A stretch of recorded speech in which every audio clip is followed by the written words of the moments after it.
if you're out there with 10 pounds on your back, it's an entirely different experience than if you're out there with 50 pounds on your back. I can imagine it is a different experience. Yeah. Yeah, you mentioned it was sort of, it just sort of happened, Gossamer gear just sort of happened. And this idea of serendipity, I think, is part of life. Uh, is there a way to make serendipity more likely? I mean, how might a person, we stumble onto things, and how might we capitalize on serendipity? That's a good question. Yeah, and I feel like there have been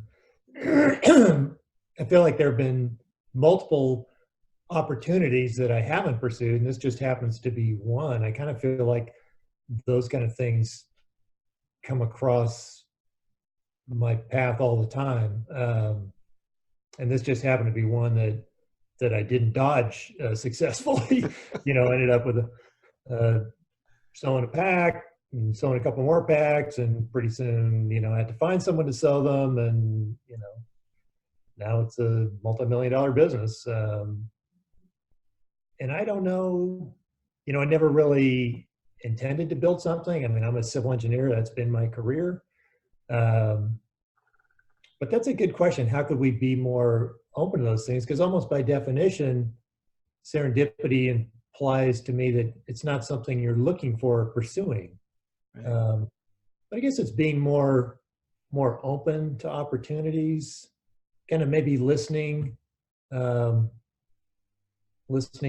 things that people are excited about. You mentioned, people get excited about all sorts of different random things, and it's interesting to talk to people and find those things, because you talk to someone who's really into something, they can tell you more than you ever wanted to know or could possibly figure out on your own. And it's interesting, the endless number of things that people are interested in and have invested time and experience and expertise in. I think your experience can be frustrating to some people who are clawing or chomping to find something or make a difference. Or I have this underwhelming story about Leadership Freak. When people contact me, and some of the people who contact me want to do what I'm doing, and I do not have the formula. It's just doing these things, and all of a sudden something happened. But so I think that can be a little frustrating for people who are aspirational. So I want to circle back and say, what would you say to someone who has got an itch to make a difference, but not a channel to do it right now? Boy, that's a good question. And I've had people kind of talk to me about similar things, and it can be like pushing a string. It doesn't work very well.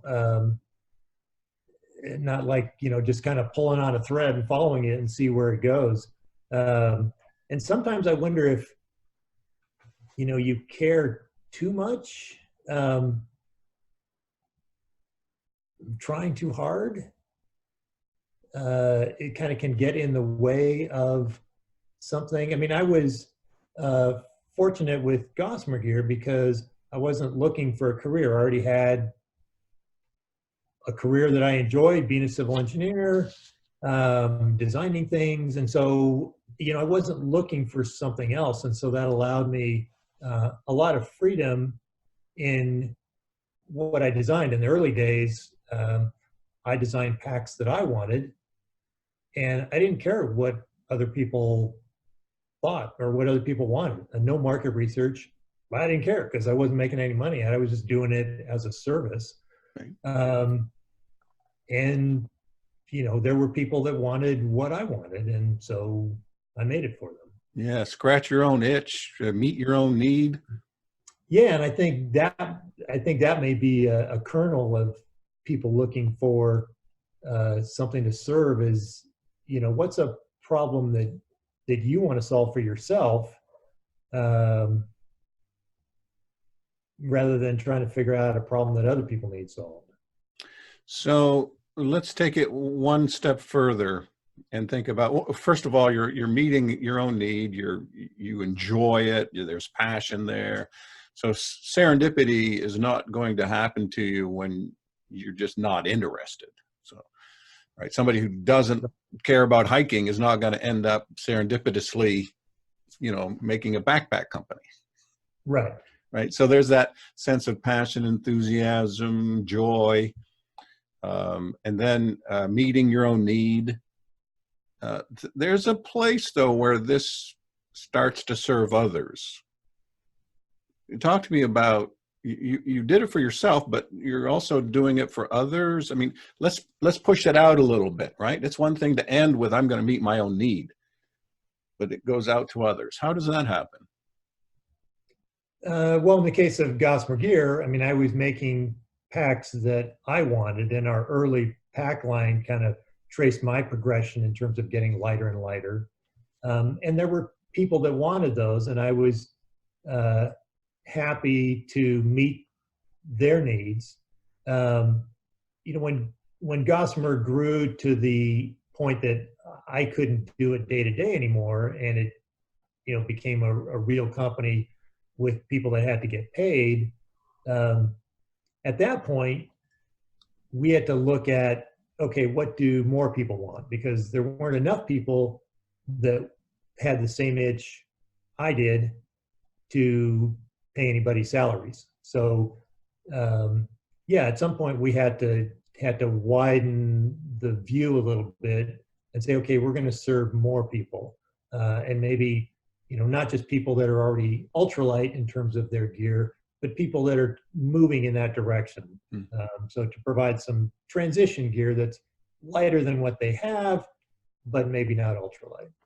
So you didn't begin with researching customers and what customers might want. You started with yourself, but eventually you came to the place of saying, hey, if we want to expand, we have to think about, what does the market want?